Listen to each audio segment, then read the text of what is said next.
നമസ്കാരം. മമ്മൂക്കാനെ കുറിച്ച് രണ്ട് വാക്ക് പറയാനാണ് ഞാൻ വിളിക്കുന്നുണ്ടായത്. ഇപ്പം മമ്മൂക്ക മെഗാസ്റ്റാറാണ്,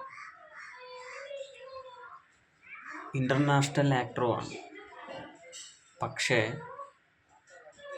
ഇപ്പം മമ്മൂക്ക എത്തിയിരിക്കുന്നത് ഓസ്കാർ വേദിയിൽ മമ്മൂക്കയുടെ റേഞ്ച് എത്തി എന്നുള്ളതാണ് എനിക്ക് പറയാനുള്ളത്. ഫെബ്രുവരി 12 ബ്രഹ്മയുഗം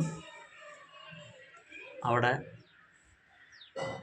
ഓസ്കാർ വേദിയിൽ പ്രദർശിപ്പിച്ചിട്ടുണ്ട്. എല്ലാവരും നല്ലപോലെ കണ്ട് ആസ്വദിച്ച ഒരു മൂവി തന്നെയാണ്. എന്നാൽ ഒന്നും പറയാനില്ല മമ്മൂക്കാനെ.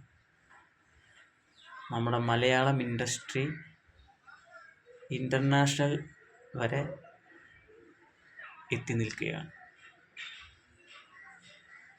അപ്പോൾ എൻ്റെ മമ്മൂക്കാക്ക് ഇൻ്റർനാഷണൽ ഹെഡ്സ് ഓഫ് യു.